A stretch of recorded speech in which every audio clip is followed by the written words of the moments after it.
e orientações no período da pandemia para autistas, um olhar dos especialistas.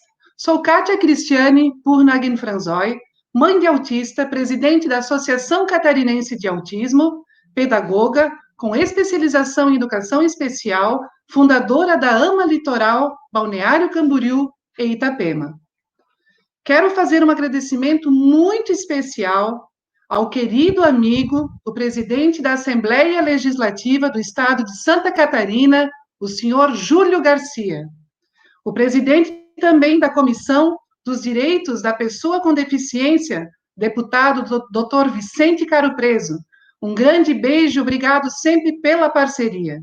Ao presidente da Escola do Legislativo, da ALESC, a deputada Marlene Fengler, e toda a sua equipe que nos ajudou nos bastidores para a realização deste momento, sempre parceira dos seminários onde a ASCA vem sendo representada. Esta live é uma iniciativa da Assembleia Legislativa de Santa Catarina, através da Comissão da Pessoa com Deficiência, e estando sendo realizada pela Escola do Legislativo. Teremos hoje, como palestrantes, Dr. José Raimundo Fassion. Dr. Fassion, graduado em Psicologia, doutorado na Psiquiatria Infantil e pós-doutorado em Neuropediatria. Diretor da INAPIA, tem experiência na área de psicologia, com ênfase em psicologia clínica infantil. Boa noite, Dr. Fassion. Boa noite a todos que Dr. estão participando dessa live. Dr. Fassion não deixa de ser um ícone do autismo, um desbravador nesta área. Muito obrigada pela presença e pela parceria. Eu que agradeço esse convite. Temos também Marcos Petri, nosso autodefensor do autismo no estado de Santa Catarina, comendador Marcos Petri, escritor, palestrante, músico, produtor de conteúdo do canal Diário de um Autista, onde compartilha experiências e vivências. Seja muito bem-vindo, Marcos. Muito obrigada, Kátia. Muito obrigado a todos vocês que estão assistindo essa live tão importante no momento onde essas pautas que nós vamos discutir hoje são tão necessárias. Sejam muito bem-vindos. Fernando Cordeiro Calil, terapeuta ocupacional, especialista em neurologia, consultor e palestrante nas áreas da saúde e educação, especialista em avaliação, intervenção com TEA, TDAH, TOD e transtorno de aprendizagem. Seja bem-vindo. Oi, Boa Fernando. Boa noite a todos. Kátia, tudo jóia? Quanto tempo, né? Um abraço especial a todo esse estado de Santa Catarina, do qual eu tenho um carinho enorme quando eu estou indo aí para fazer os cursos e as capacitações. Espero poder contribuir hoje com um assunto super pertinente. Um abraço a todos. Legal, Fernando. Obrigado a todos os participantes, as pessoas que estão nos assistindo. Um prazer enorme em tê-los conosco e com certeza será uma noite de muito, muito aprendizado. Obrigada a todos aí. E para nós iniciarmos, não poderíamos deixar de estar convidando o meu querido amigo Marcos Petri para você iniciar com uma canção, Marcos. Por favor. Pessoal, para iniciarmos com chave de ouro esse bate-papo, eu intoo o hino do autista. E convido a quem estiver nos assistindo que não só escute, mas internalize no coração e na cognição também, porque nós precisamos de sensibilidade nesse momento. Vamos lá.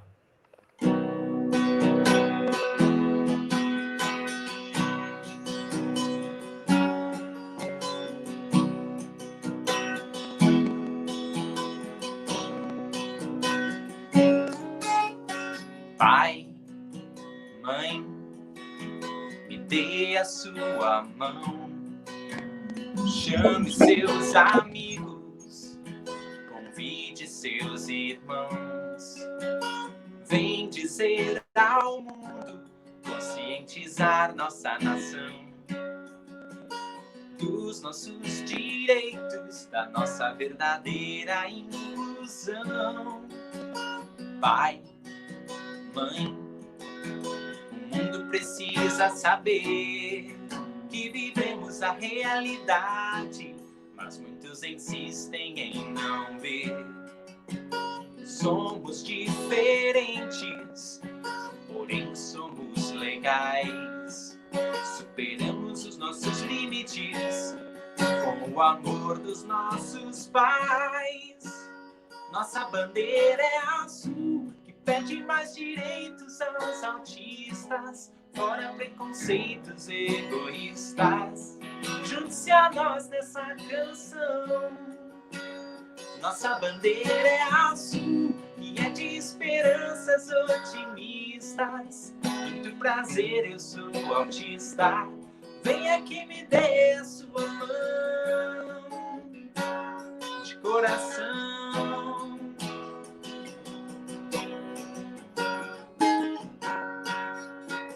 Pai, mãe, o mundo precisa saber que vivemos a realidade, mas muitos insistem em não ver.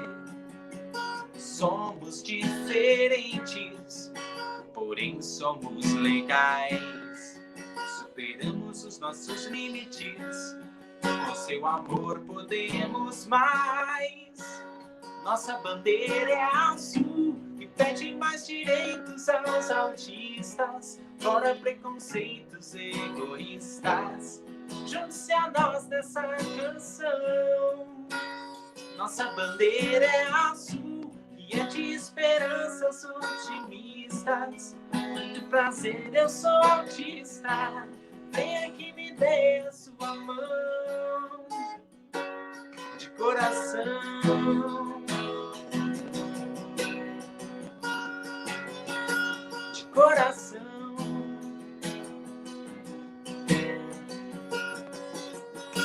De coração. Uhul!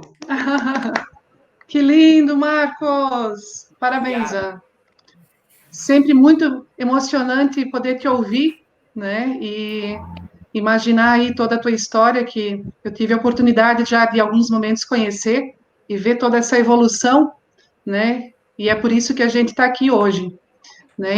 Porque nós acreditamos, né, nessa evolução, na transformação do ser humano, na transformação da pessoa com autismo. Foi lindo aí. Bom, para a gente iniciar os trabalhos, então, Marcos, eu vou começar contigo. Eu vou estar te trazendo aqui 2 perguntas, né? E gostaria que você tivesse aí, então, nos trazendo aí as tuas respostas. A primeira seria, Marcos, como está sendo para você todas essas mudanças sociais nesse período de pandemia? A segunda seria, como seria para você, se você consegue, e eu sei que você consegue se imaginar, se a pandemia tivesse acontecido quando você era criança? Bom, a primeira pergunta ela é bastante importante. Por quê? Porque eu sou um indivíduo do método, assim como muitos autistas, como a natureza do espectro autista, o indivíduo precisa de métodos para navegar pela realidade, pelo seu dia a dia e entender melhor os contextos do dia a dia.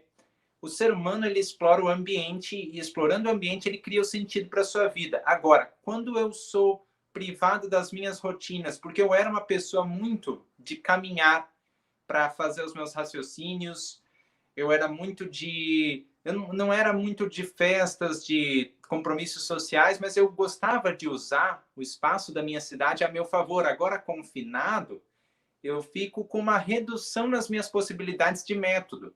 E isso me desorganiza bastante, porque eu vinha de um ritmo de conscientizações, de palestras, de seminários, e acabou que faço ainda muitos, mas de dentro de casa. Então, ou seja, eu preparei para uma realidade, estava habituado a ela, agora vem outra realidade. Então, eu estou sentindo aquela fase de deslocamento ainda. Agora, nesses meses aqui, é que está estabilizando, mas ainda estou bastante ansioso, bastante preocupado, bastante querendo saber para onde nós vamos.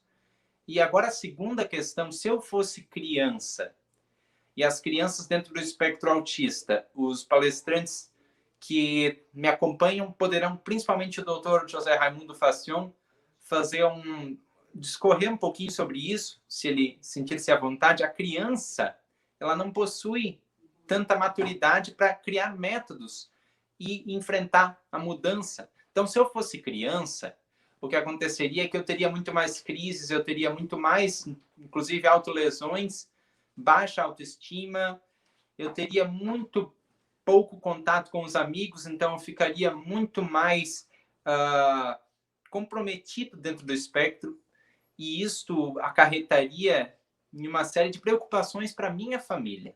Eu acho que esse seria o resultante se eu tivesse 10, 11 anos, talvez, ou até um pouco menos.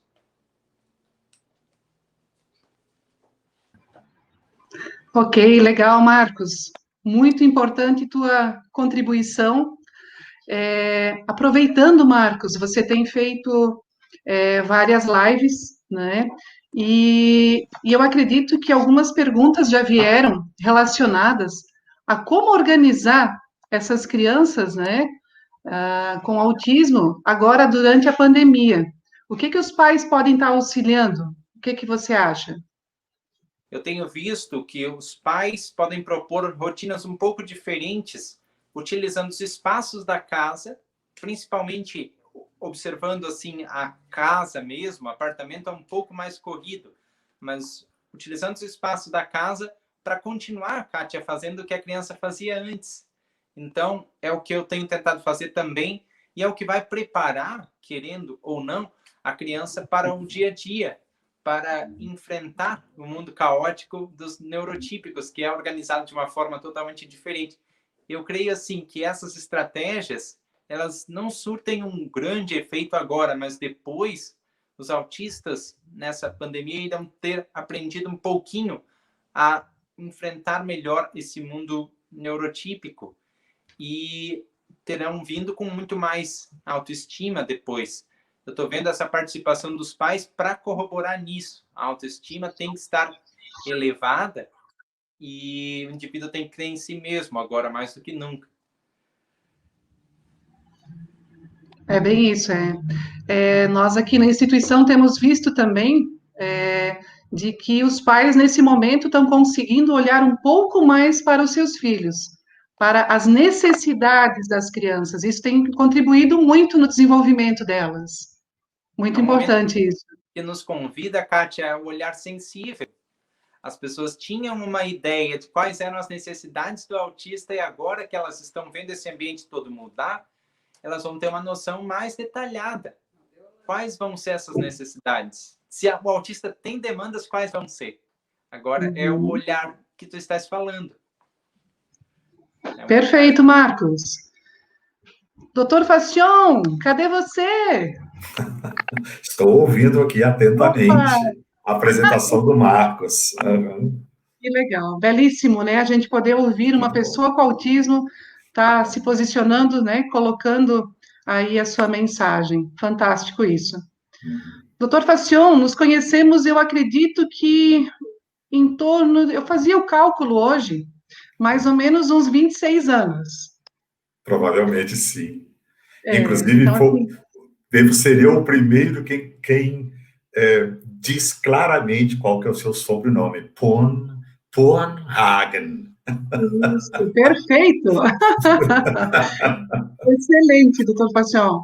O senhor foi a segunda pessoa que eu tive contato, que conhecia pessoas com autismo, né? Isso lá há 20 e poucos anos atrás, que nos atendeu de uma forma assim brilhante, né? Que realmente colocou o autismo não como um bicho-papão. E isso fez com que a gente se enganjasse realmente na causa, né, e buscasse fazer a diferença.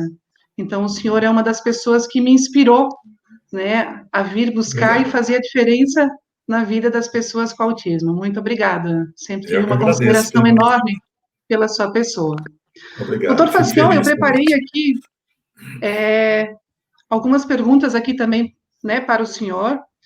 A primeira seria, diante de todo o estresse, como deve ser a mediação dos pais diante do comportamento dos filhos autistas? Ufa! Uma pergunta dessa vale uma conferência de 2, 3 horas. Vou restringir no tempo em que eu tenho. É importante que os pais sempre entendam. Primeiro, eles não fizeram um curso superior para serem pais de pessoas com autismo. Portanto, assim que essa família começa a perceber, começa a sentir, observar, começa a se tornar insegura, com alguns tipos de comportamentos inesperados, atípicos. Então, o primeiro passo que qualquer família comum do mundo faz é: vou procurar alguém que possa me dizer o que meu filho tem. Então, esse é o primeiro passo.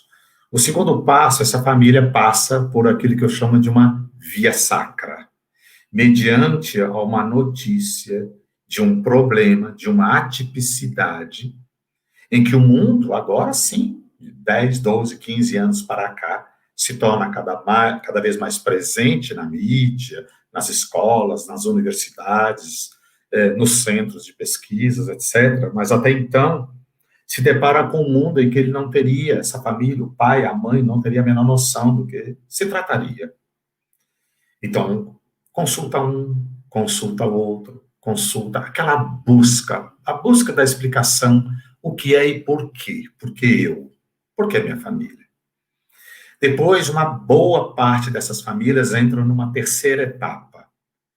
Procurar alguém que diga algo que eles gostem e algo que possa representar para eles, para esta família, uma output, uma saída.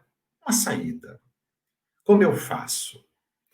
E neste período, esses pais estão entrando em contato com a realidade. Aí nós vamos encontrar no mundo das famílias, no mundo dos pais, de qualquer cultura, aqui na Alemanha, na Dinamarca, na Noruega, na Polônia, na Suíça, até lá em Bangkok, na Tailândia. E a gente percebe, sim, tem que lembrar também de Angola, Moçambique, entramos nesse mundo e quando os pais entram nele, ele começa, evidentemente, a procurar aquilo que melhor condizem, ou condiz, com, primeiramente, o que eles querem ouvir e como melhorar. E eis que nesse ínterim já se passaram 6, 8, 10, 12 e alguns países 15, 18 anos. Mas um ponto fundamental que essas famílias mais precisam, Kátia, e todos aqueles que estão nos assistindo, é procurar entender que ao iniciar algum tipo de atenção a uma pessoa com autismo, seja ela no mundo da pedagogia, essa atenção, seja no mundo da clínica, fono, fisio, TO, medicina, e etc., psicologia, etc., psicopedagogia, há alguns pontos básicos que hoje, no século XXI, hoje, 2020, já não mais se discute. E qual seja, literalmente, para responder agora a sua pergunta, Kátia, instalar uma rotina de vida diária.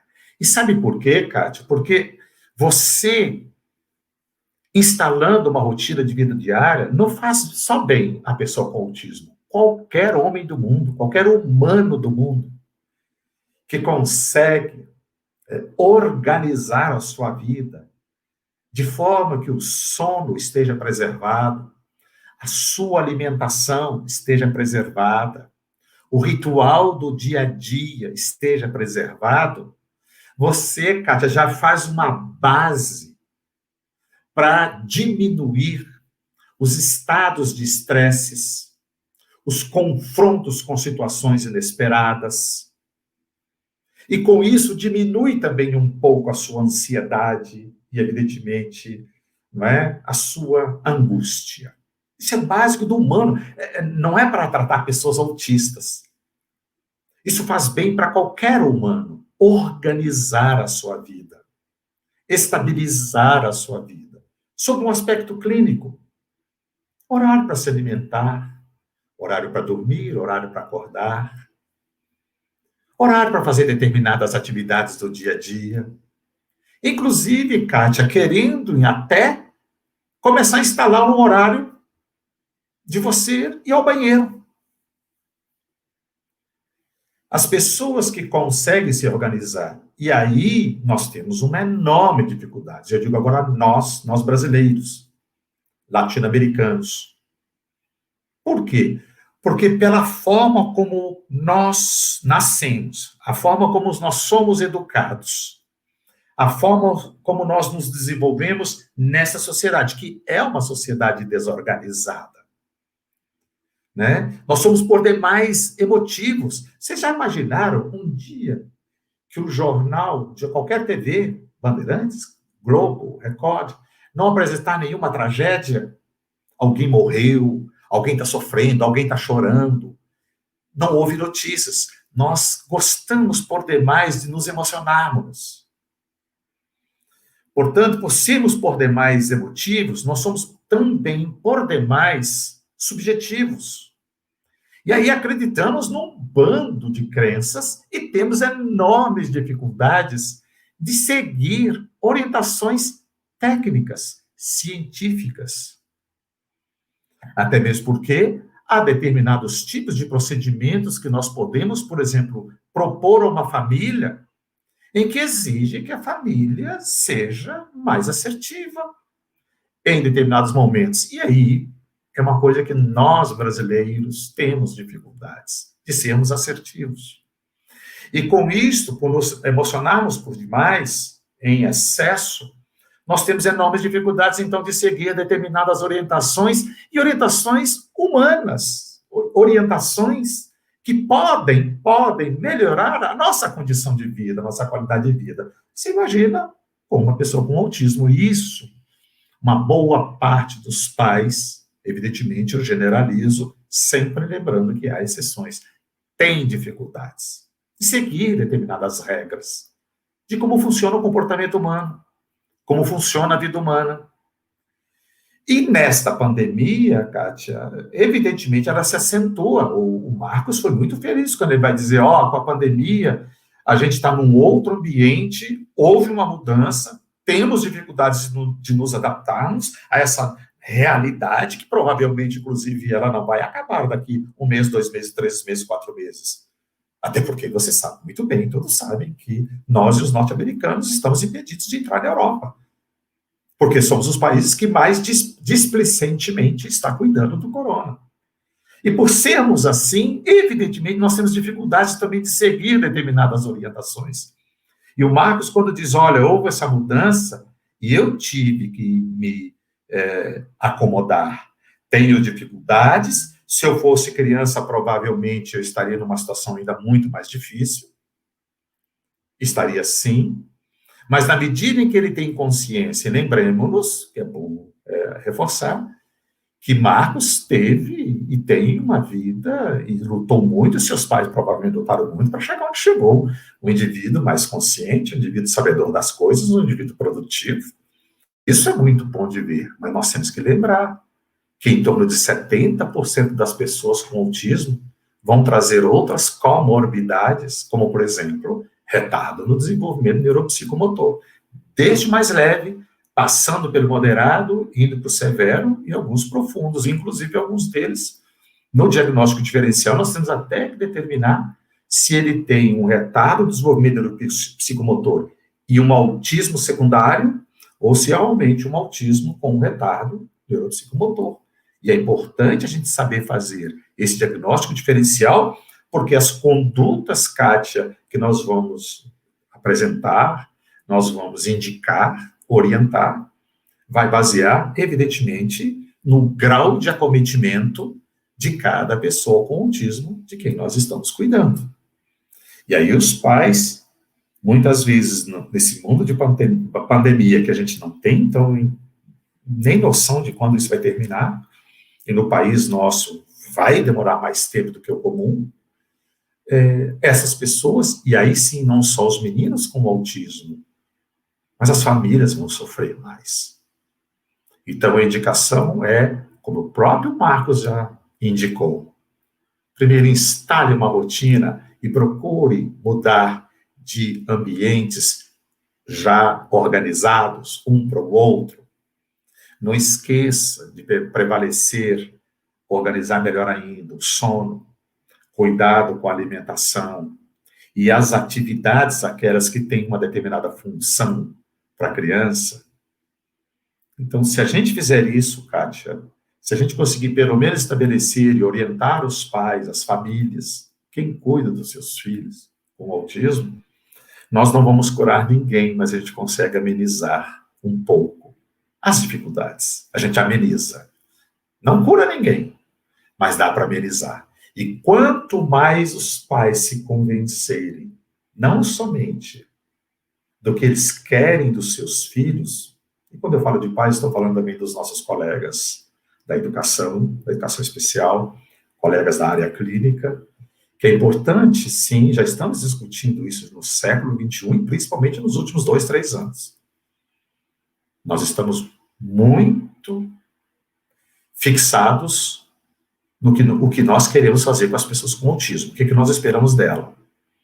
E, às vezes, a pergunta tem que ser diferente. É o que aquela criança com autismo precisa, e não o que eu quero fazer com ela. E sabem por quê? Acabei de justificar.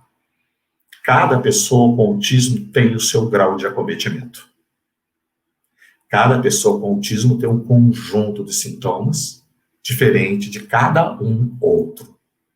E se eu chego com a minha cadernetinha, com os meus livros, já lá todo descrito, o que eu tenho que fazer com uma pessoa com autismo, eu posso correr o risco de me perder nas condutas, porque eu prescrevo, eu instalo, eu trabalho com algumas avaliações que eu fiz do jeito que eu entendi do que aquela criança precisa. E eu estou propondo que nós sejamos um pouco mais cuidadosos de procurar entender o que é que ele precisa aprender. Não é o que eu espero dele. Para cada quadro, até onde ele pode ir e como eu vou fazer isso para ele alcançar ao máximo que ele pode ter a sua autonomia. E para terminar, Kátia, se não houver outra pergunta, vou também indicar e propor para nós refletirmos. É bom sempre lembrar, Kátia, quem já me ouviu, já ouviu isso centenas de vezes de mim. A vida é dividida em fases. Nós temos a primeira infância, que demora 5, 6 anos. Nós temos a segunda infância, que demora mais 5, 6 anos. Depois nós temos um pequeno espaço de puberdade, um espaço de tempo de puberdade, mais uns 3 aninhos e meio aí de adolescência, e o resto da nossa vida é fase adulta, até nós morrermos.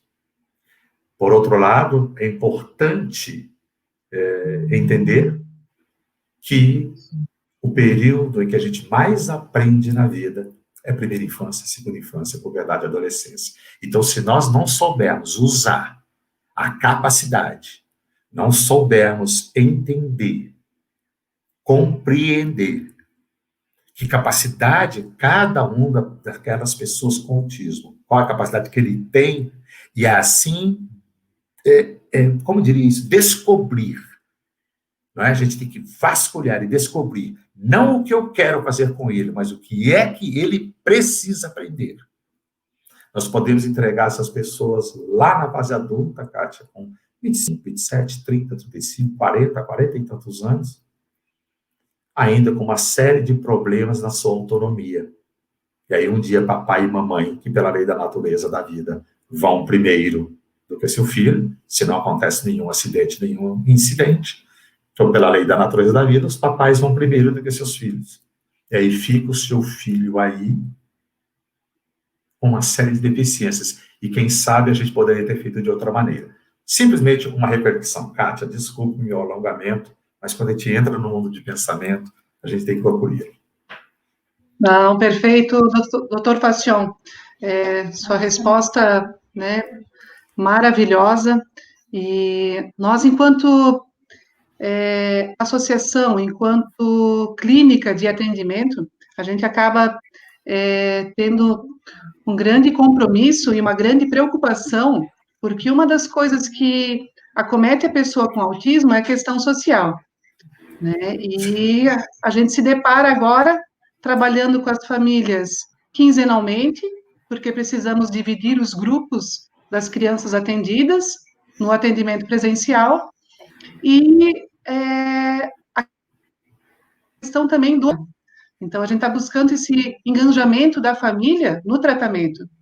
Então, assim, o que a gente busca, né, enquanto associação, enquanto prestador de serviço, é que a gente consiga não transferir essa responsabilidade para as famílias, mas que a gente consiga trazê-los como nossos coterapeutas, nossos parceiros. Muito bem.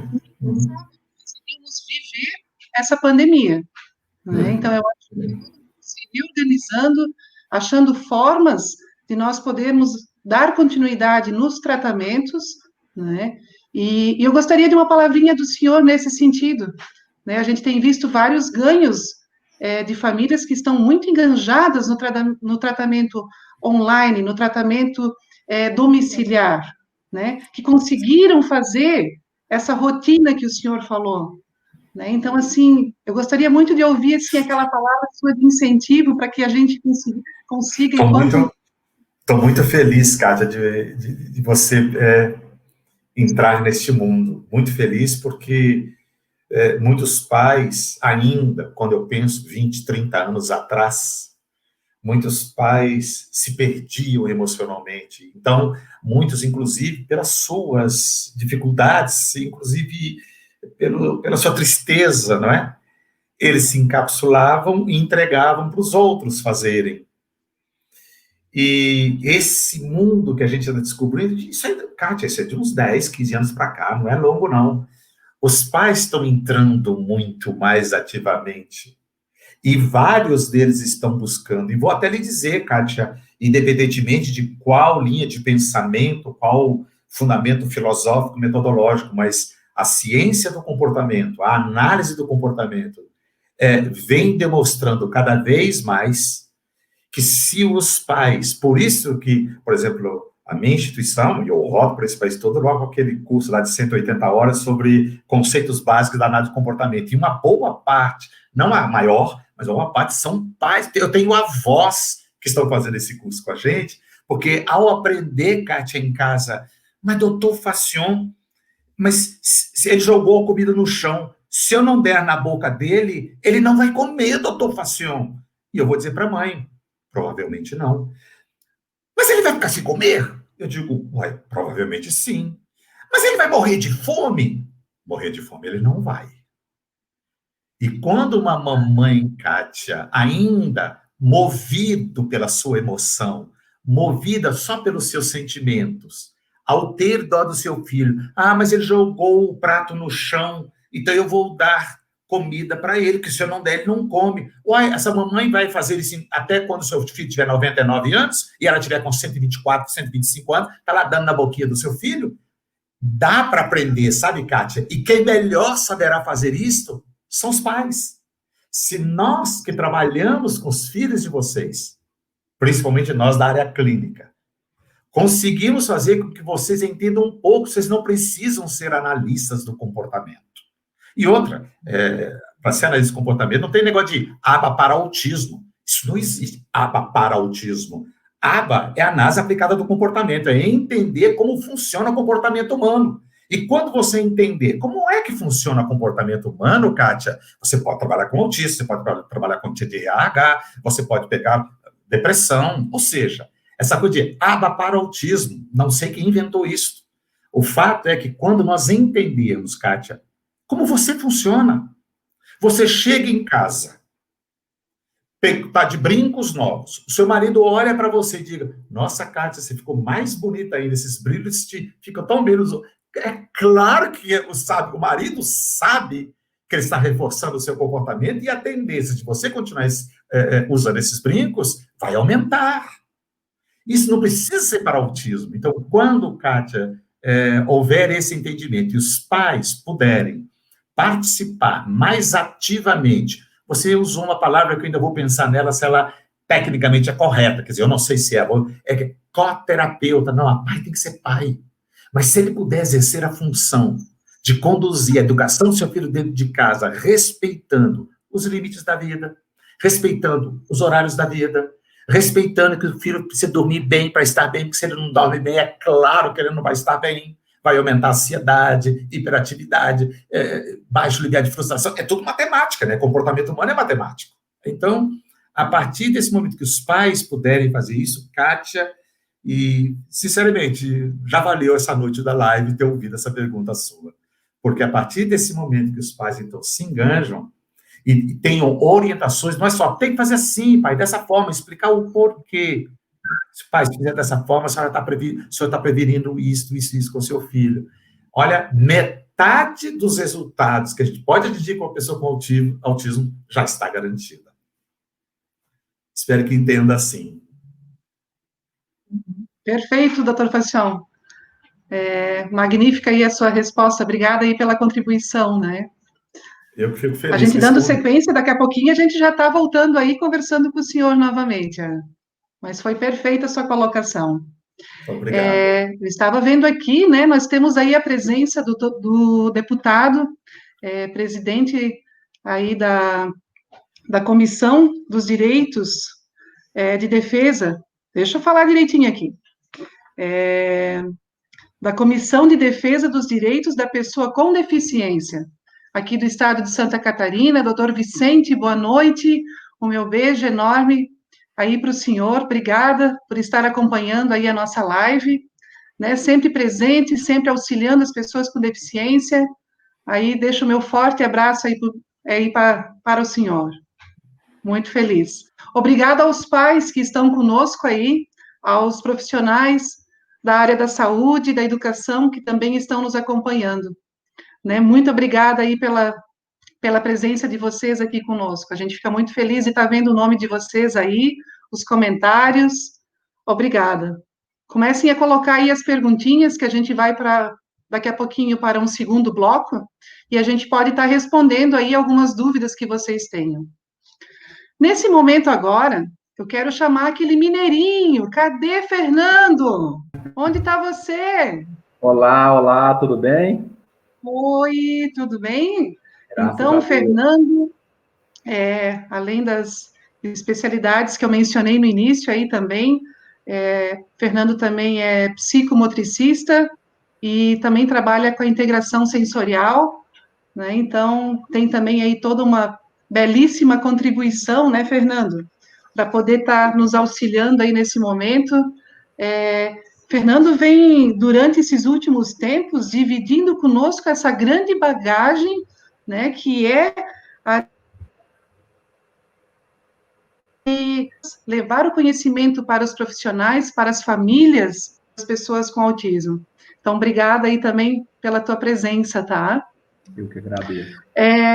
Fernando, então, eu vou fazer a pergunta para ti agora, né? Como lidar com a questão escolar nesta época de pandemia? Pois sabemos que muitas escolas não fizeram adaptação, aquelas adaptações necessárias das atividades. E num segundo momento eu já vou te fazer a segunda pergunta, o que trabalhar ou identificar nas questões sensoriais na quarentena? Bacana. Contigo, Gostei. Fernando. Kátia, prazer, tá? Vou só reforçar o abraço ao doutor Vicente, neurologista. Tive o prazer de conhecer ele em uma das passagens aí pelo estado de Santa Catarina. Já vou aproveitar aqui, Kátia, e deixar um forte abraço para todas as APAES do estado, para as AMAs, do qual eu sou encantado com o trabalho de vocês. E eu não posso deixar aqui o meu abraço especial para a Vera e para toda a sua equipe da AMA de Campos Novos, tá? Assim como a APAE de Presidente Getúlio. Ó, beijo para todo mundo, tá? Kátia, vamos lá. Para a gente iniciar esse debate, a gente falar um pouquinho dessas questões que são muito importantes serem discutidas, que está correlacionado a essas possíveis adaptações a serem feitas durante esse período escolar, eu vou ressaltar a seguinte questão inicialmente. Ninguém estava preparado para essa situação. Família, escola, ninguém estava preparado. Só que a gente se depara agora com a seguinte incógnita, né? Vamos adaptar essas atividades dos alunos, principalmente aqueles com transtorno do neurodesenvolvimento.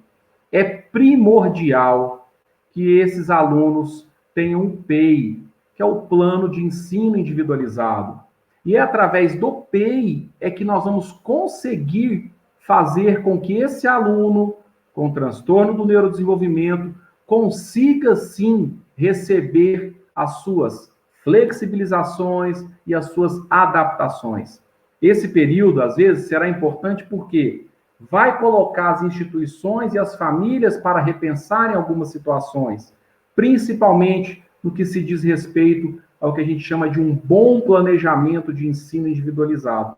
Porque se nós pensarmos que esse aluno hoje tem um PEI muito bem estruturado, vocês concordam que tudo vai ficar mais harmônico, mais fácil de ser adaptado, mesmo que de maneira remota, certo?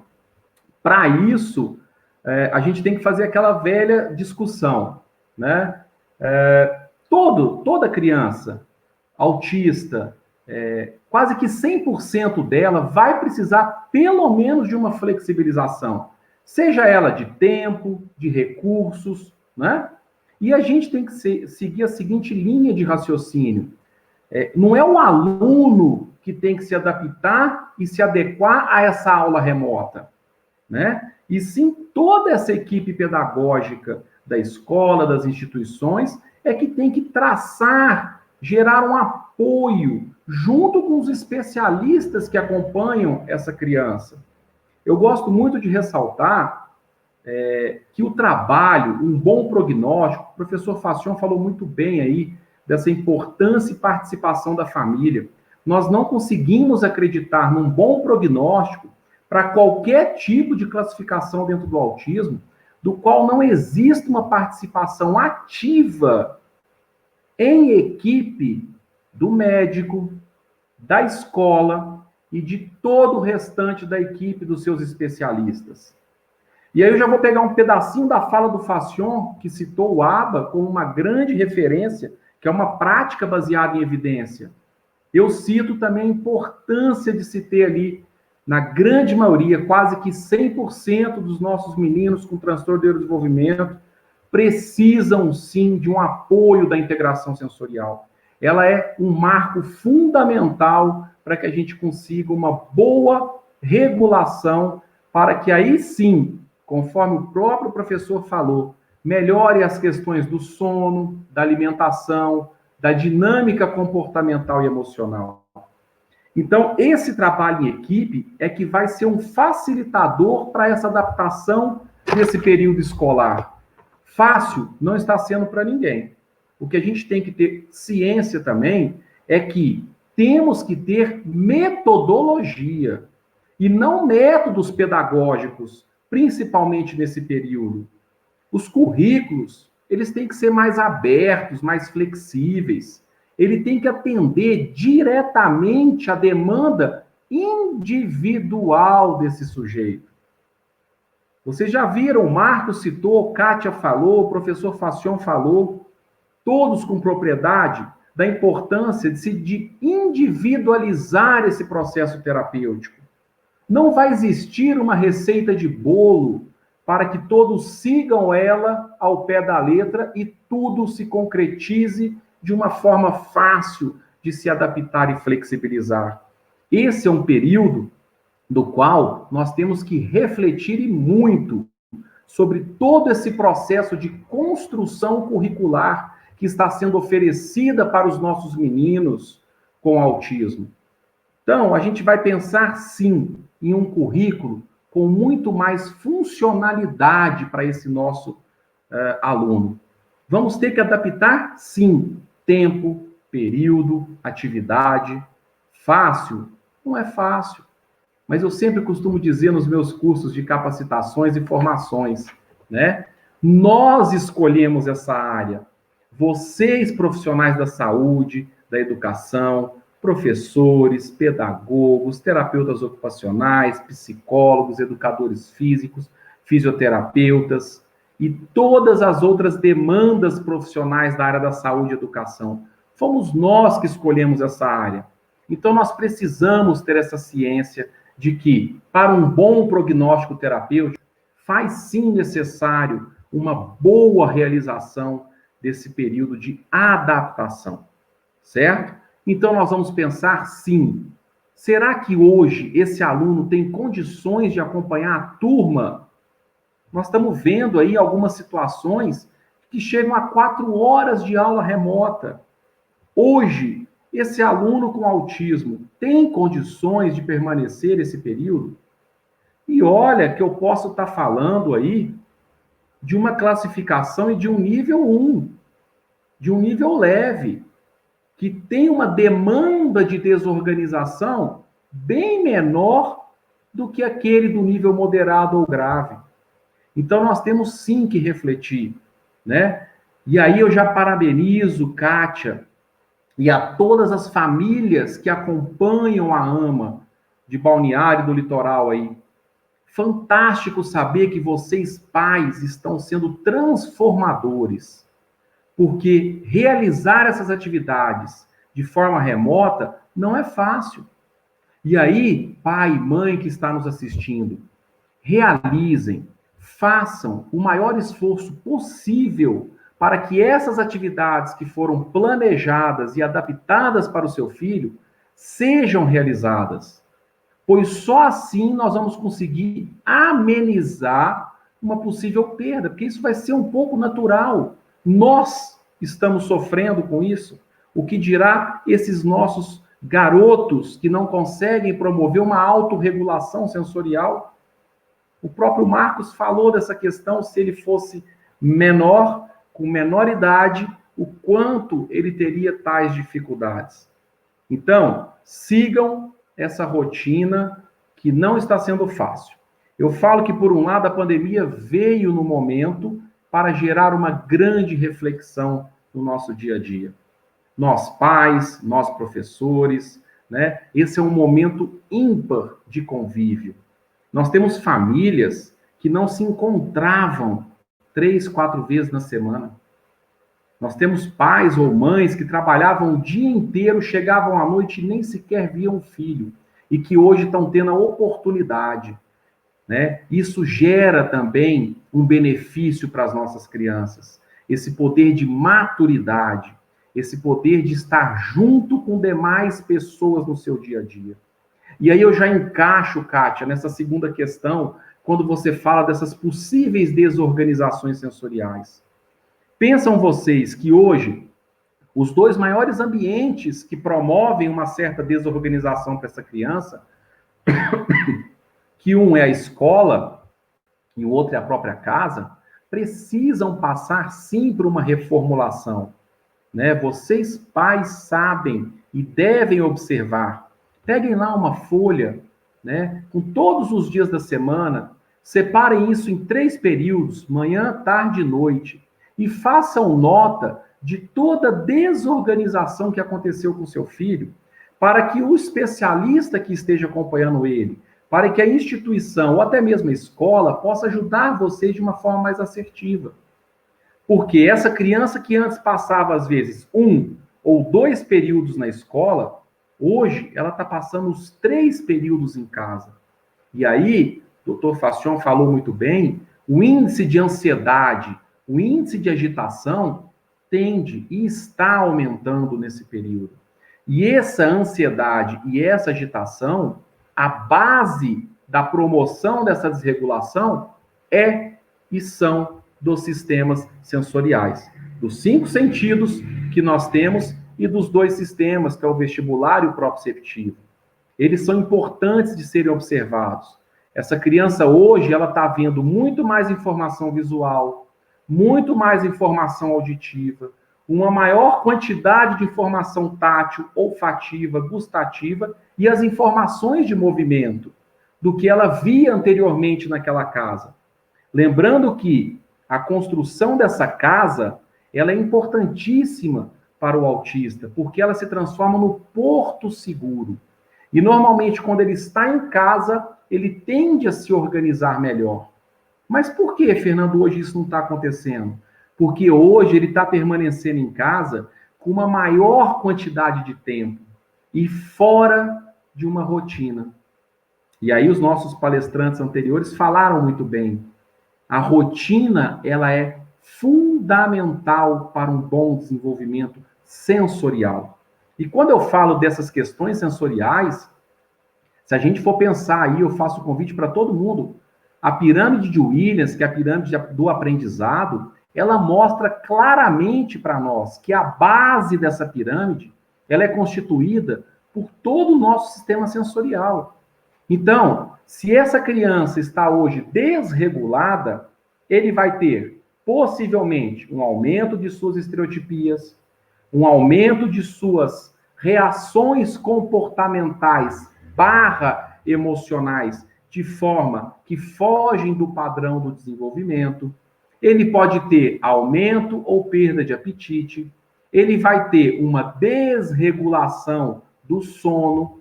E nós sabemos que, para uma boa regulação do sono, nós precisamos de um ambiente bem saudável para essa criança. Pois só assim a gente consegue melhorar a nossa produção de dopamina, né? Que é a responsável ali por estar organizando esse poder e a própria construção dessa melatonina que vai causar esse bem-estar, esse sono, né? Hoje, eu tenho certeza que a grande maioria dos lares que estão numa desregulação, se fôssemos aí fazer alguns exames, iríamos perceber um índice enorme de cortisol nessas crianças. E esse cortisol, ele prejudica as nossas células do desenvolvimento. Então, mãe, pai, profissionais, façam aquilo que é possível dentro do lar de cada criança que vocês acompanham. E as atividades neuropsicomotoras são as principais atividades para serem realizadas nesse momento. Adaptem, façam atividades que possam favorecer o dia a dia dessa criança, para que ela tenha um gasto energético, para que ela possa usar o foco atencional, a memória, itens que eram exigidos e trabalhados num contexto de escola, num contexto institucional. Nós temos sim que adaptar esse nosso ambiente. Mas, Fernando, por que antes ele não tinha tantas desregulações sensoriais como ele está tendo hoje? Eu falei anteriormente. Hoje ele está ficando muito tempo dentro de casa. Para nós, que às vezes temos uma menor quantidade de influências externas, está sendo difícil. Imagine para os nossos meninos com autismo, que tem uma grande influência externa atrapalhando o seu desenvolvimento.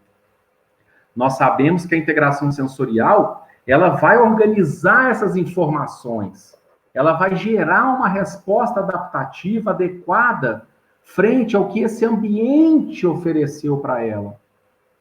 Então, olha só, a quantidade e a altura do som da televisão, o fazer e construir a refeição para essa criança pode estar sendo em excesso uma desregulação. O cheiro, um barulho de um liquidificador, de uma batedeira. Se nós estamos em casa, os nossos vizinhos também estão em casa. Aqueles que moram em apartamento conseguem perceber isso mais nitidamente. O excesso de barulho e de movimentação desse meio externo causa diretamente uma desordem sensorial nessas crianças. E aí, todas essas desordens afetam diretamente o que a gente chama de comportamento e emoção dos nossos meninos. Então, é fundamental que todas as famílias possam perceber o que está causando naquele momento essa irritabilidade na criança. O roer as unhas, o morder a camiseta, o morder o dedo, bater a cabeça na parede, o excesso de movimentação dentro de casa. Os seus filhos, às vezes, os não verbais, ou os verbais que não conseguem se expressar de maneira adequada, mostram através de gestos e atitudes se eles estão bem ou não. Pegue um exemplo que o Fashion falou do brinco. Entregue você esse brinco e não fale nada para sua esposa. Ou não comente nada sobre o perfil de construção da roupa que ela colocou naquele momento. Esse visual dos pais é muito importante nesse momento. É aí que entra a grande chave de ouro para o bom desenvolvimento e para o bom prognóstico, que é o que eu chamo de treinamento de pais. Às vezes nós profissionais estamos pensando diretamente em como intervir com a criança. E às vezes aí é que está o grande equívoco. Nesse momento, talvez seja mais importante eu intervir com os pais e cuidadores que estão ligados diretamente com essa criança do que propriamente diretamente com ela. Porque se eu preparo e organizo esse ambiente, essa criança ela vai sofrer uma menor influência negativa. Então, esse é o momento de nós juntarmos, nos unirmos, família, especialistas e escola, para que a gente possa gerar uma melhor harmonia para esse lar que essa criança está vivendo. Kátia, eu queria trazer mais ou menos isso e eu fico aí aberto para demais colocações, tá ok? Ok, legal, Fernando. Educação aí também, né? Vocês estão aí, show de bola, né? Estão espetaculares aí. Tá chegando algumas perguntinhas aqui, eu já vou começar a fazer um bate-bola aqui com vocês, né? Tem uma pergunta aqui da Deise Ventura. Eu vou direcionar aí para o Dr. Fassion. Essa pergunta diz: o que fazer de atividades para os autistas adolescentes? A rotina dos autistas adolescentes. De que forma estabelecer a rotina para um adolescente? Como qualquer adolescente do mundo, nesta época da vida, precisa de movimento. Atividades que vão mexer com o corpo, que vão estabilizar equilíbrio, orientação espacial, porque é a fase da gente. Está produzindo hormônio, está produzindo movimento, até interno, sem se movimentar, estão produzindo movimento. E para sua estabilização eles precisam. E como o espaço é curto, mas dá para inventar, a depender do tipo de casa, a depender do tipo de apartamento que se mora, dá. E se não tem jeito, com as devidas proteções, tempo limitado e longe de qualquer tipo de aglomeração, porque todos nós sabemos que nós temos que seguir as orientações do que prediz a Organização Mundial da Saúde e os infectologistas. O resto é resto, não se ouve. Não é? Então, isso fica muito claro. Um segundo ponto é nada fugindo do que já foi dito por nós três. Instale uma rotina diária para aquela situação de vida que está tendo. Terceiro ponto, até foi tema de um dos cursos que eu ministrei a semana passada online, que é sobre sexualidade. Vamos observar como é que estão a produção, como é que está a produção de hormônio? Estão sabendo se satisfazer, lidar com isso? Então, como lidar com isso? Então, até, inclusive, a semana passada, eu falei 3 horas sobre sexualidade nos transtornos mentais e no transtorno do espectro do autismo. O que quer dizer isto? Aproveitar, e os 2 colegas nossos foram muito felizes também quando mencionaram. Nós estamos no estado de exceção, e esse estado de exceção não tem tempo para terminar.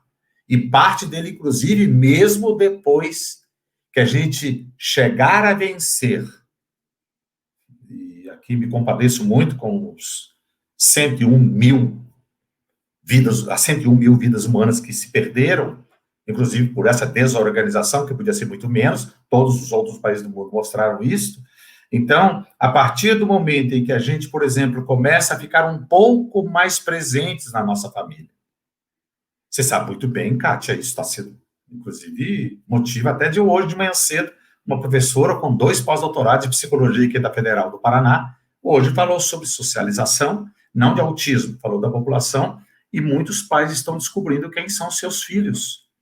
E os respectivos estão começando a descobrir quem são seus pais. Né? O Fernando havia dito antes, olha, a gente sai 7 horas da manhã, volta de noite já do trabalho, papai e mamãe entrega aí para a escola, entrega para a creche, entrega para não sei para onde, nos nossos casos aqui, para nós, nossas instituições, as AMAs, as pestalozes da paz, e quando os seus filhos chegam, e ainda eles têm que cuidar algumas coisas deles mesmos. E agora não tem jeito de fugir, né, Kátia? Agora é tete a tete. Está trazendo problemas sérios, mas isso também está sendo bom, porque, caramba, agora começa a haver essa necessidade. Mais uma vez vou reforçar que você foi muito feliz na sua introdução, quando vai falar e nós pais. Nós temos uma missão, não é fazer qualquer coisa. Ah, mas eu amo meu filho. Caramba, todos os pais amam filho. Não é o amor pelo filho que vai fazer com que ele aprenda algumas regras da vida. É a educação. E aí, Kátia, já sabemos isso mais do que nunca. A gente resolve os problemas da vida humana com a educação. Não é assassinando, não é matando, não é armando. Você resolve o problema de uma pessoa. Problemas da vida humana você resolve com conhecimento. Quanto mais conhecimento você tem. Por isso que os pais se apoderando de alguns princípios fundamentais da vida humana. E como lidar com isso, aí independe de ser autismo ou não. Há algumas regras que elas pertencem ao humano, independentemente de ser autista. E aí isso é uma grande dificuldade, Kátia, que nós temos tido, justamente com os pais, de convencê-los a missão que eles têm neste mundo, de deixar o seu filho bem preparado, principalmente para a vida adulta. Este é o ponto central. Maravilhoso. Fernando, gostaria de dar uma contribuição? Claro, cara. Microfone. Deixa eu só complementar. Essas atividades, elas são muito importantes, principalmente para os adolescentes e adultos. As atividades de vida prática, de vida diária. Nós temos hoje afazeres dentro de casa que são importantes de serem realizados por eles. Né? Não só pensar nessa criança como um ser que não tem habilidades. Né? Por exemplo, o arrumar o quarto, lavar uma louça, muito bem. o ajudar na limpeza de um quintal, aqueles que têm veículo, ajudar a lavar um carro, né? Poder separar as compras que chegaram, poder conscientizar desse processo de higienização que está sendo fundamental ser feito. Então, essas atividades de vida diária e vida prática são importantíssimas, desde a criança, mas principalmente para a nossa segunda e terceira idade, igual o Facion falou, né? A segunda infância, os pré-adolescentes e os adolescentes. E, Marcos, como é que você organizou a sua rotina nessa pandemia? Eu tentei trazer aquilo que eu já fazia e me deixava mais estável para ambientes menores. Então, eu tenho a sorte de que, por exemplo, vocês veem aqui atrás, tem a música. E como a música é um foco, eu pego os violões, pego a guitarra, talvez não dá, porque tem um equipamento aqui, mas eu vou pela casa fora. Se eu não posso sair daqui, eu canto aqui, canto ali, canto acolá. E tá tudo em paz, sabe? Porque as coisas fluem e eu consigo organizar os pensamentos à medida em que eu tenho a música, porque o meu foco é som.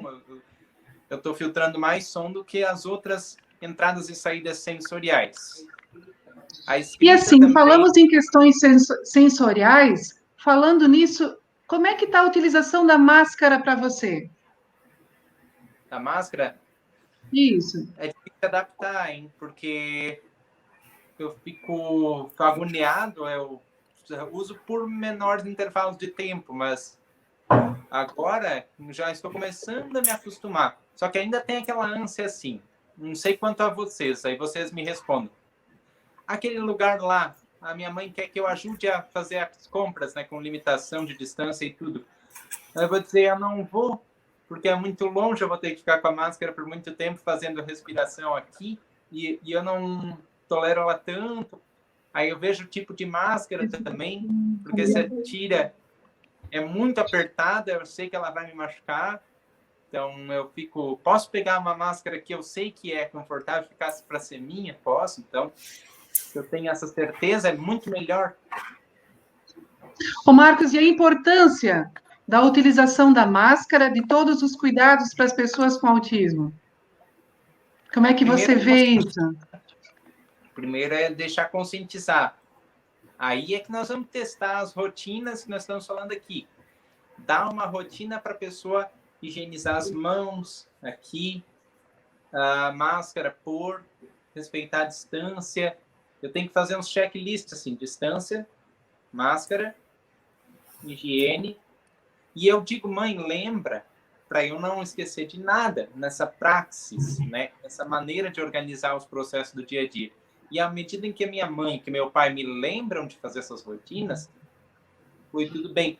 Meu irmão também, lá onde ele está, ele também dá um help aqui para sistematizar ainda mais, né? Porque ele traz isso muito do serviço dele, ele faz a parte de gestão, tudo numa empresa, então ele acaba pondo dons de gestão dentro da nossa rotina, isso é legal.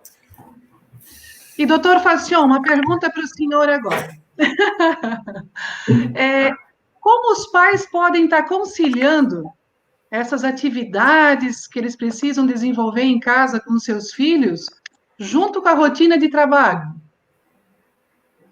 Meu Deus. Eu quisera fazer um pequeno comentário ao que o Marcos apresentou agora, através da sua pergunta. Peço até, devido à vênia, pela minha assertividade, mas para mim não tem. Não é porque é uma pessoa com autismo que a ela será liberada o sentido da preservação da vida. Se não consegue usar máscara, não saia de casa. Isso é claro e definido. Sabe, essa coisa da compaixão, essa coisa, mas coitadinho, não é coitado. Se ele não aprende, para preservar, eu estou dizendo isso por ele, não o exponha ao perigo. E pior ainda, expõe ao perigo e se ele se contamina e não tem o sintoma, não apresenta sintomas, ele vai contaminar os outros. Isso não é justo. Então, perfeito. Mas eu tenho muito, mas ele tem, doutor, ele está com isso. Inclusive, hoje, uma mãe de manhã cedo me perguntou, doutor, mas o que eu faço? Eu digo, tenta. Mas ele não usa. Então não pode.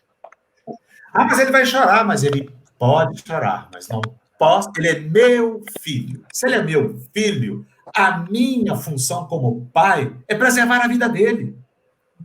E se ele não tem condições, eu não posso expor o meu filho ao risco. Eu não posso fazer isso. Por direitos humanos. Não é porque eu tenho que ser duro. Eu não tenho que ser duro coisa nenhuma. Eu tenho que respeitar as leis da sobrevivência do humano. Perdoe-me ter dito isso, porque tem muitos pais, sim, que me perguntam, e eu tive, há uns dias atrás, que bater com a mãe de Aracaju. Mas ele vai ficar muito tempo. Eu estou fazendo já são mais de 2 meses. Mas digo, enquanto ele não se dispuser e não conseguir, talvez porque ele tem um grau de acometimento mais elevado, proteja o seu filho. E proteger o seu filho fique em casa. Isso para mim é muito definido, por isso que eu não vejo dificuldades nisso. São alguns princípios, Kátia, que nós temos que segui-los pela preservação da vida. A minha emoção, ela é minha. Mas eu fico com dó do meu filho. E seu problema é que é seu. Agora, não vá resolver o problema seu colocando o seu filho exposto no risco. Rapaz, pensemos. Perfeito. Mas eu Deixa queria... eu fazer uma pequena parte. Diga, claro que deve. Está falando que se traduz em não ter pena do teu filho. Isso. Mas ele se perde ao pôr a máscara, que peninha. E não se pode ter pena, né? Claro. O doutor não está se falando deve ter, não se pode, é verdade. Essa é uma estrutura de apoio, mas que empurre o ser humano para o desenvolvimento ótimo. É isso mesmo. Kátia, desculpe, você fez a pergunta, me perdoe, eu primeiro tive que fazer esse aporte, eu entendi por bem. Excelente. Excelente colocação. Perfeito, excelente. A pergunta era, como é que os pais vão conseguir organizar a rotina? Deixa eu ver aqui. Como é que os pais vão conciliar o horário de trabalho com o tempo de auxiliar seus filhos nas atividades? Bom, normalmente, quando eles estão em trabalho e tudo, tem alguém cuidando do seu filho. Seja uma babá, uma empregada, vovô, vovó, titio, porque ele não está sós. Não é? Então, eu entendo, inclusive, isso é universalizado, não é só para tempo de pandemia, não. Se eu tenho, por exemplo, uma tia que passa horas e horas com seu sobrinho com autismo, cuidando dele, porque os pais trabalham, é nossa função, do Fernando, minha, do médico, mas quem for, quem cuida daquela criança, orientar, supervisionar que essa pessoa, a cuidadora, não seja simplesmente cuidadora, senão que aprenda alguns princípios elementares de conduta, como auxiliar a pessoa com autismo a organizar sua vida. Mais uma vez eu retorno. Nada se dá pelo achismo. Se a gente consegue formar essa cuidadora, esse cuidador, e quando eu falo cuidador agora, eu estou falando da titia quem cuida, ou uma empregada quem cuida, ou mesmo alguém especialista que vai cuidar. Esse cuidar, só cuidar é muito pouco. Ele tem que saber, enquanto eu estiver cuidando, não é assim, eu vou trabalhar com ele. Não, vou instalar alguns costumes. Escovação de dente, vestia-se, despia-se. E o Fernando também foi muito feliz quando ele fala, olha, quando eu estou dentro de casa, esse negócio, inclusive eu tenho, viu? Nós temos aí, lembremos, né? Já que eu já tenho 45 anos, esse ano, em fevereiro, fez 45 anos que eu cuido desses temas, e até hoje eu vejo aqueles autistas adultos, os meninos com os 40, nós temos em São João del Rei, alguns que estão com a gente já há 20 e tantos anos lá, numa residência protegida, e então a gente vê lá, caramba, o que a gente está fazendo com esses meninos? E de repente, esses meninos, às vezes, o alimento está pronto, vem alguém botar na mesa para eles alimentares. Lá na COTI São João del Rei, nem pensar. Eles são treinados para ir até a cozinha, fazer o seu próprio prato e sentar-se à mesa. E mais uma vez o Fernando foi feliz quando ele vai dizer, e na hora de terminar, já arrumou seu quarto? Já levou lá para a cozinha o prato que você acabou de se alimentar? E se ele tiver condições, né, Fernando? Se ele tiver neuromotor, com certa compreensão, vai aprender a lavar prato. É que o problema é que muitos pais têm dó e ficam tratando seus filhos de 28, de 30, de 35 anos como se fosse aquele imprestável. É claro, sim, para terminar, é claro, sim, Kátia, que nós vamos encontrar alguns cujo grau de acometimento é mais elevado, que essas tentativas foram feitas e que não obtivemos resultado.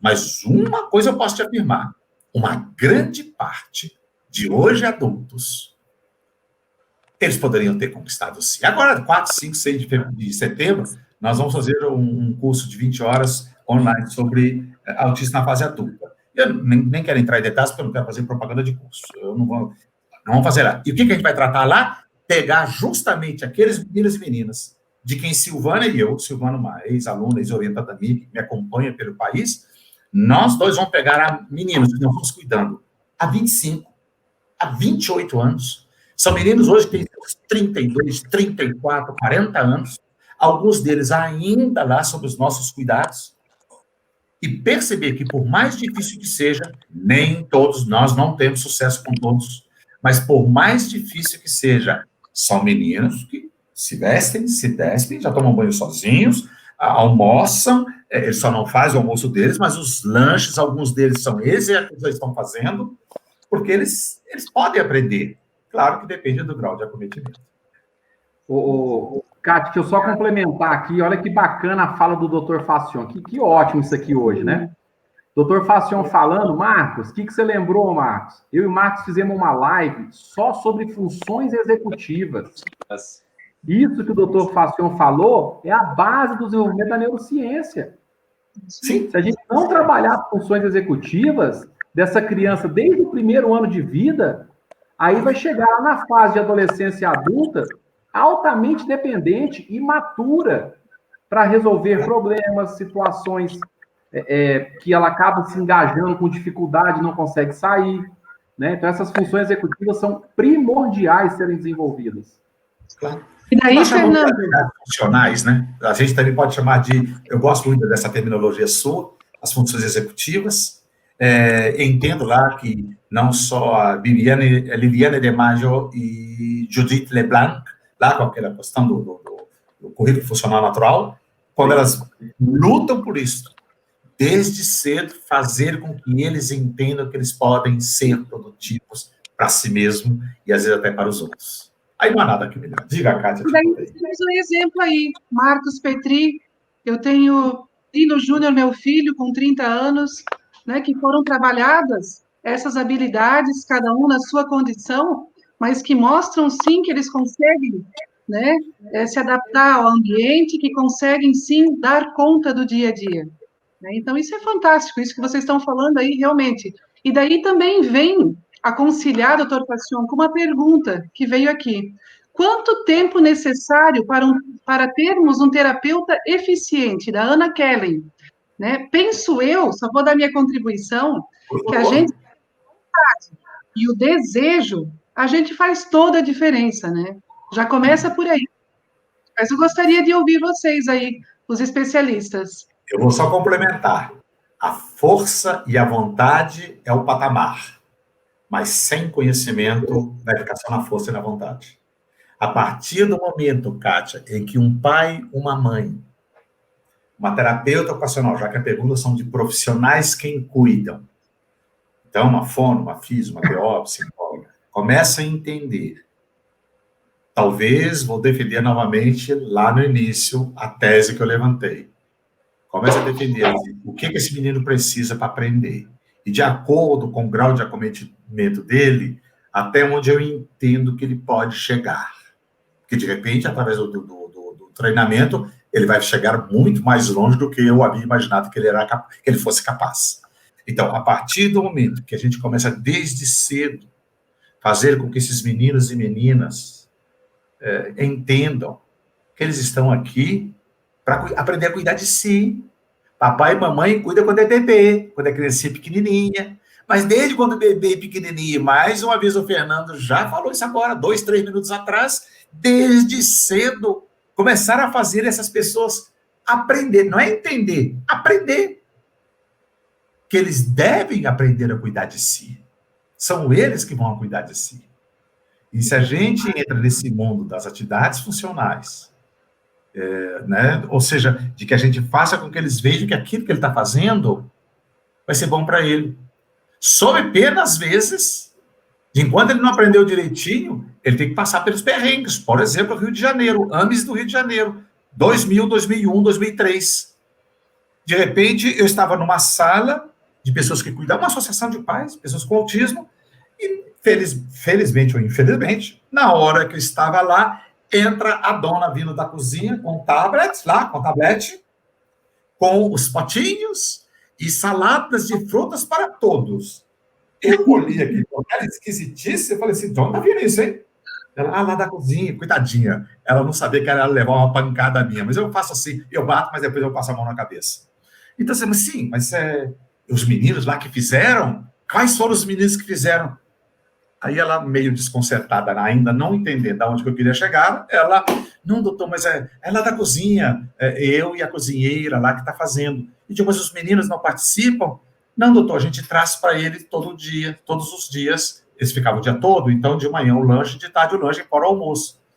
Foi quando eu disse, não, caramba, não. Aí, quando eu disse para a professora, a pedagoga e psicopedagoga que estava na sala, que cuidava dos meninos no dia a dia, mas eles não sabem fazer. Eu falei, mas não vão saber enquanto a gente não treinar. Aí ela assim, a gente pode até tentar, mas vai ser um tal de casca de mamão no chão, uma melancia do outro lado da banana, que é assim. Enquanto ela fala, mas vai ser, eu digo, que assim seja. O mais importante é que aqueles meninos começarem assim e ao longo do tempo vão serem treinados para não jogar casca de melancia, e não sei, de mamão e de banana, seja o que for. E eis, Kátia, que 2 anos, 3 anos depois, que eu voltei lá na ANES, os meninos estavam fazendo o seu próprio lanche. Que é uma coisa mais bonita. Magnífico, né? Porque os pais, às vezes, sinceramente, e não é culpa, não, eu não gosto de trabalhar com esse negócio de quem é culpado, quem é inocente, quem está certo, quem está errado, porque nós não somos juízes. E nós não somos policiais. Nós não estamos numa delegacia de polícia para inocentar ou culpar alguém. É entender, fazer com que o pai entenda, pai, enquanto o senhor ou mãe, enquanto a senhora não entender que seu filho é capaz, e claro, como a mamãe não fez o curso da superior para ser mãe de uma pessoa com autismo, então os profissionais estão aí para orientar e não fazer nos seus consultórios. Lá nos consultórios é laboratório. Ali eles vão experimentar como ele funciona em cada sua área. Mas depois esses colegas têm que expandir aquela situação de consultório no dia a dia da criança. Essa que tem que ser a nossa função.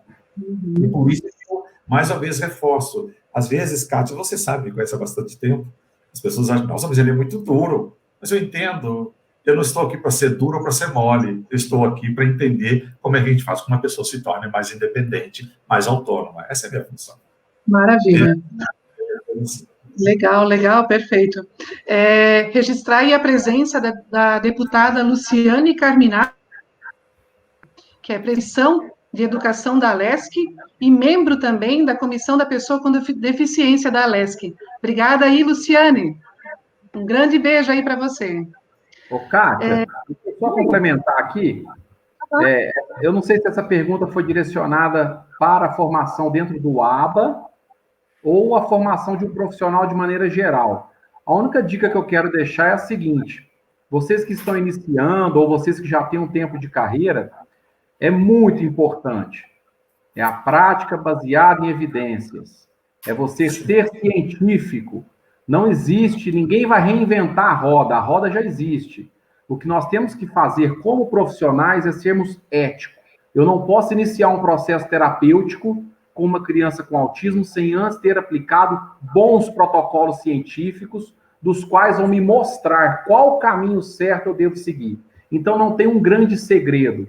Tem sim você ter vontade, capacidade. Para isso você deve seguir bons profissionais e boas instituições de ensino.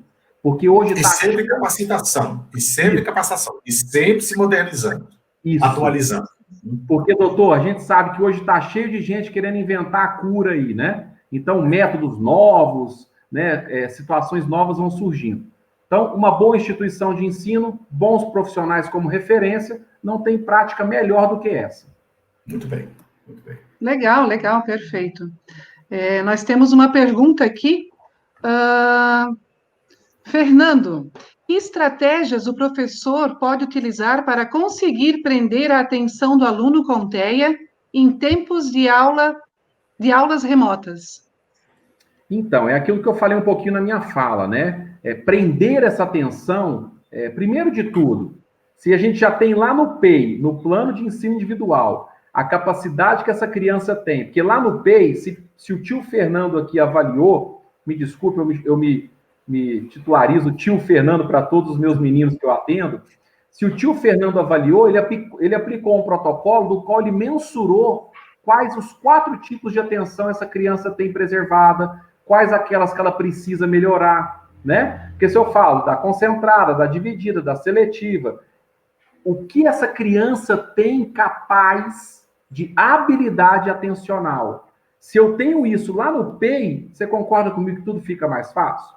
Mas vamos supor que não tem esse PEI. Como é que eu devo? Primeiro, orientar o pai que vai estar ao lado do filho. Ele vai ser o termômetro e, óbvio, que o seu material lúdico tem que ser completamente diferente daquele material, às vezes, que as outras crianças estão recebendo. E eu tenho que saber que o tempo e a capacidade atencional, por estar dentro de casa, vai estar diminuído, sim. Nós somos assim, home office. Você levanta toda hora, você quer ir na cozinha toda hora, né? Então, é muito importante que essas atividades sejam adaptadas. Aqueles que têm um maior grau de dificuldade, que possa ser feito parte dela como maneira complementar em outro momento. E os pais estejam cientes de que é necessário estar alguém ali do lado. Então, que fique alguém do lado e que possa trabalhar essas questões atencionais. Não vai ter uma receita de bolo para falar assim, olha, é 5 minutos. Nós sabemos que a janela do aprendizado, ela vai de 0 a 15 minutos na primeira infância e segunda infância, né? Então, a neurociência fala sobre isso. Então, prender atenção por 40, 50 minutos, gente, é praticamente impossível para qualquer criança. Não estou falando só do autista, não. É para todas as crianças que estão sofrendo nesse momento. Ficar 4, 5 horas, igual nós estamos aqui, pensa nós aqui 4, 5 horas. Daqui a pouco não vai querer levantar. Quantas vezes eu tomei uma água, doutor, a Kátia mexeu, o Marcos já entrou em estereotipia, que eu estou vendo aqui, não é, Marcão? Isso porque acontece essa situação que são os distratores atencionais. Então não vai ter uma receita de bolo, a gente vai ter que ter o quê? Comprimido do bom senso, que eu falo que todo professor e profissional tem que tomar logo cedo. Temos que ter bom senso e não exigir aquilo que a criança não tem como habilidade. E aí eu complemento a minha fala dizendo que eu só sei se eu avaliei essa criança anteriormente. Se não, como é que eu vou saber a capacidade atencional ou de memória, né? E, Marcos, nessa época de pandemia aí, você está fazendo algum curso online? Né? A gente está falando sobre as questões online, sobre, né, essas situações que vieram em relação à pandemia. Como é que está? Você criou alguma coisa nova? Você está fazendo algum curso online? Poderias contar um pouquinho para nós? Estou explorando muito o foco, a música e a escrita, que é uma fala que está lá no papel. Porque a primeira vez que eu escrevi uma coisa na vida foi para dizer para o meu pai, ó, tá aqui a história que eu quero contar. Como o pai vive dizendo que eu tenho que parar de falar para mim, que é a ecolalia, né? Na época ele dizia, tu falas para ti mesmo. Na verdade, tu terias que direcionar essas histórias para o outro. Então eu comecei a escrever. E agora, Kátia, Dr. Facion, Dr. Fernando, eu acabei de finalizar um livro onde eu vou tentar entrar na minha mente de autista para explicar o que está passando aqui dentro para professores que me perguntam, para pais, para pessoas que acompanham o autista. E online eu estou recorrendo a toda essa parede aqui, eu estou online, aprendi o ukulele lá assim, mais intensamente.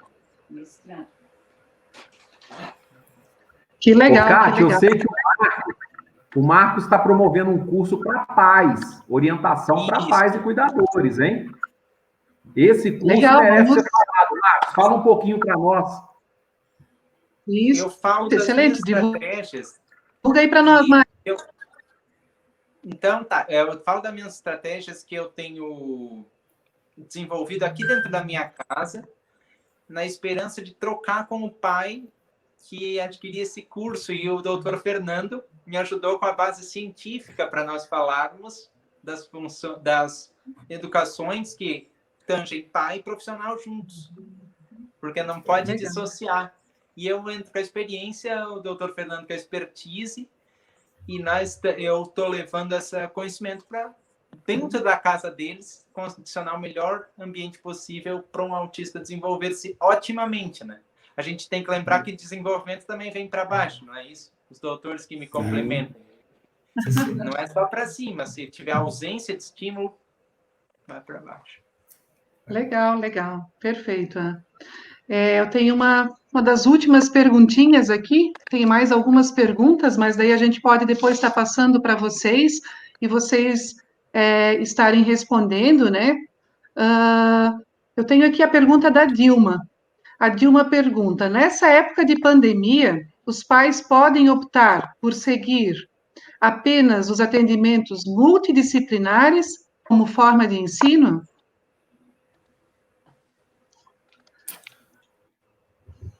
Quem gostaria de responder aí? Eu não entendi muito bem a pergunta. Fiquei em dúvida. Ela está falando que, ao invés das atividades da escola, ficar só com os profissionais, é isso que eu entendi? Isso. Bem isso, Fernando. Eu acho o seguinte, opinião, tá, gente? Nós nunca podemos deixar de lado as atividades escolares, que elas possam ser feitas de maneira, numa escala menor, mas que ela possa estar presente ali, principalmente no mesmo horário que aquela criança frequentava o ensino, tá? que ela possa ser feita numa quantidade menor. Não fique só com as terapias. Esse reforço pedagógico é importante para que essa criança não perca o que o doutor falou muito bem, rotina. Senão, para ela acostumar novamente com essas questões escolares, ela vai ter maior dificuldade. Perfeito. Pessoal, já estamos chegando ao fim. Olha como passou rápido. Que bom estar com vocês. Excelente. Né? Vocês realmente, olha, magníficos. Marcos, meu coração vibra cada vez que eu te ouço, né? A gente que vem buscando aí fazer a diferença com as pessoas com autismo, fantástico. Ver o carinho aí que o Dr. Fassion e o Dr. Fernando, né, trazem sobre como trabalhar com as pessoas com autismo, né? Isso me deixa realmente fascinada. Isso é uma injeção de ânimo para qualquer profissional, para qualquer instituição, pois a gente vem buscando o nosso lugar ao sol e ouvir vocês falarem dessa delicadeza, com essa forma carinhosa, isso realmente, olha, é algo, sabe, sensacional. Então, eu tenho muito a agradecer vocês por toda essa parceria no dia de hoje, por todas as informações que vocês trazem ao nosso público. Então, eu deixo aqui o meu carinho, meus agradecimentos à Escola do Legislativo pela live de hoje. Como a gente mencionou no início, né, ao deputado Júlio Garcia, ao deputado Caro Preso, né, as pessoas que estiveram presentes na nossa live, nossos pais, terapeutas, amigos, né? Então, muito obrigada por estar nos acompanhando. E a vocês, né, pessoas aí incríveis, maravilhosas, deixo aí o meu forte abraço virtual, meu carinho, espero que em breve possamos nos reencontrar, nos rever, nos reencontrar, né, que isso seja o mais breve possível, e toda a felicidade do mundo aí para vocês. Para o Marcos, para o Fernando, doutor Fassion, deixo aí todo o meu carinho, né, e aí eu deixo aí a palavra final para vocês. Fernando.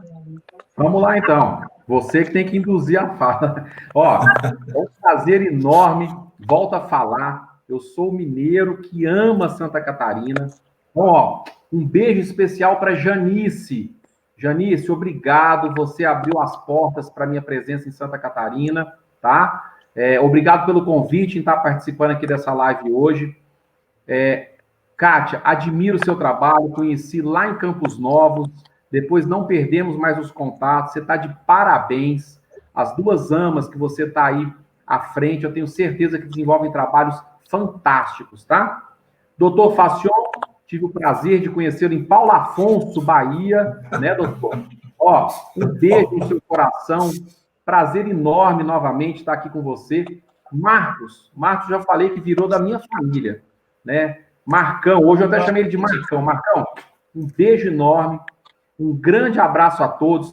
Pessoal, tem vários conteúdos aí. Quem quiser, pode ir lá nas redes sociais, Fernando Calil, que vocês vão ter contatos. Quem ficou com alguma dúvida, pode chamar a gente, tá? De uma forma geral, um abraço especial a toda essa Santa Catarina e demais regiões que estão nos assistindo. Valeu. Eu quero agradecer, Kátia, não só a você, mas quero agradecer também à Assembleia Legislativa pela confiança e pelo convite. Fiz aquilo que eu pude fazer, espero que tenha valido a pena, que eu tenha cumprido aí com o desiderato, com as funções, né, e que o nosso grande arquiteto do universo nos dê força, nos dê paz, saúde, para continuar lutando pelas pessoas com autismo no nosso país. Muito obrigado mais uma vez. Pessoal, muito obrigado a vocês, muito obrigado por essa conversa, doutor Fassion, doutor Fernando, a Kátia mediando, sempre com brilho nos olhos, no coração e na alma, sobretudo. Eu agradeço a cada um e cada uma que assistiu essa live, porque, assim como eu, vocês ficaram diferentes nesse processo e cada um dos meus amigos debatentes também absorveu algo diferente. E a gente remonta aqui, pessoal, o que os chineses falam em sabedoria milenar. Quando dois homens trocam pães, cada homem sai do encontro com apenas um pão. Mas quando essas pessoas trocam ideias, cada qual sai do encontro com muitas ideias. Então, que o doutor Passion, que o doutor Fernando aqui irradiem ideias e eu irei, a partir daqui, irradiar outras ideias lá no nosso curso, né? O doutor Fernando ajudou a montar um conteúdo lá no meu curso de entendimento do autismo a partir do ambiente de casa. Espero que fique pronto e nós possamos debater sobre isso mais posteriormente. Tchau, pessoal. Um beijo. Bom, pessoal, finalizamos então agradecendo mais uma vez à Assembleia Legislativa de Santa Catarina, a Comissão de Defesa dos Direitos da Pessoa com Deficiência e a Escola do Legislativo, da ALESC, pela realização da live. Cuidados, atividades e orientações no período da pandemia para autistas. Um olhar dos especialistas. Obrigada a todos por participar. Agradecer à deputada Marlene Fengler, presidente da Escola do Legislativo da ALESC. O meu forte abraço e o meu carinho a todos vocês. Um beijo. Tchau, tchau. Tchau, tchau.